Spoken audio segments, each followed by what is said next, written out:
most important lesson is to play music that you enjoy, I think. Giles,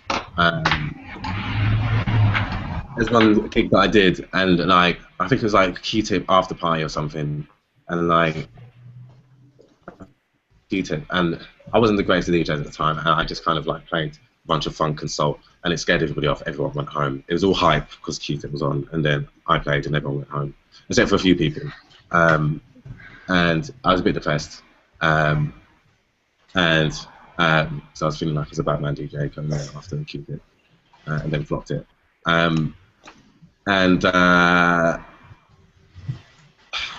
Basically, Giles was like, you know, basically there were a few people dancing. I'm being a bit harsh. There were a few people dancing.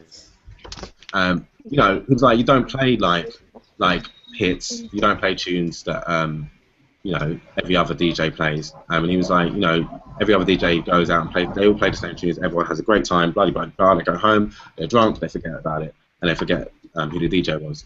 But if you know, you're playing music that actually means something to you, that is a bit different, and there's maybe 10 people that are into it, then those people are into it, and that will grow, and then, you know, eventually we'll have a party full of people who are into it, and that'll be a great party, rather than a bunch of drunken fools who don't really care.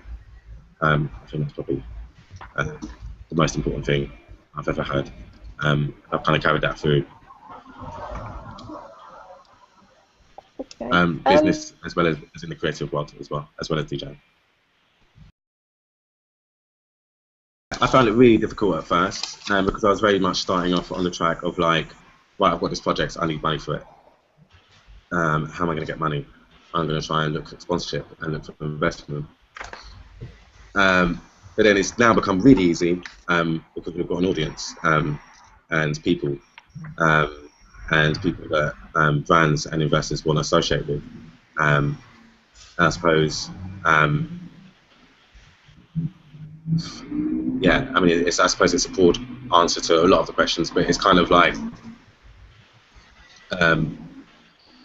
invest everything that you personally have and what you can personally put into a project and get as far as you possibly can on its own 2 feet, and you know, essentially prove that it's got a following and that people are interested in it, especially if it's left field and it's not something that can be easily understood.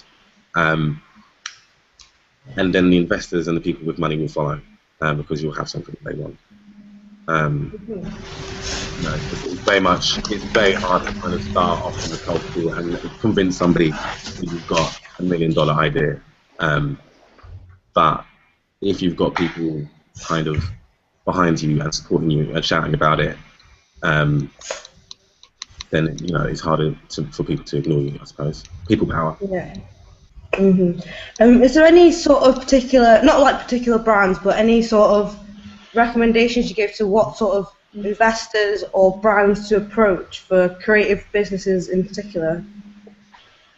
Yeah, the ones that are trying to expose themselves to that audience, and like I would probably say less, you know, people would be like, oh yeah, Nike or Red Bull or blah blah blah or what have you, you know, but there are a lot of kind of uncool brands, like I suppose, like I say uncool, it's a bit harsh, but you know, they're not necessarily like grade A brands like Box Fresh or Umbro or people like that, who, you know, essentially they're trying to, I don't know, maybe even old school brands like maybe Kappa's got a bit of money, I don't know, like a brand that like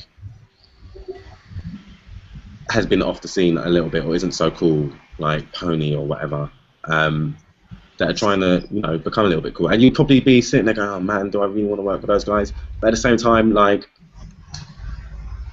they're the ones that have got money, and you can work with them, to be honest.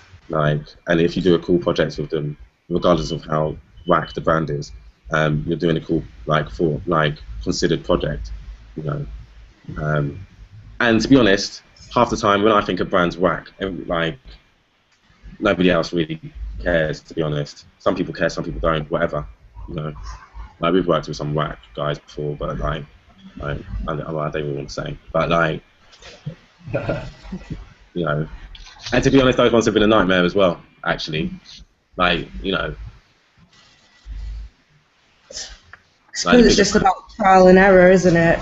Yeah, exactly. You know, and like there are agencies that I've ended up working with now that know that like I do certain stuff, and I did like a personal project with Havana Club, you know, which is just quite cool. And those guys just know that I'm into kind of Cuban music and Afro Latin stuff and all that kind of stuff. So I get to do like a project with them a year, which, you know, gets a bit of money and it's quite fun. And they just know that I've got that audience, you know. So yeah, it is trial and error really. And you know, I wouldn't get too caught up on like I really want my brand to be associated with this brand. I mean, I'm not saying that you should always work with brands. You know, some really well with being like not associated to brands. You know, but then they must, you know, those guys have like really strong products like I don't know, clothing or what have you. With Boiler Room, we don't actually have a product that we sell, so we have to like brand. You know.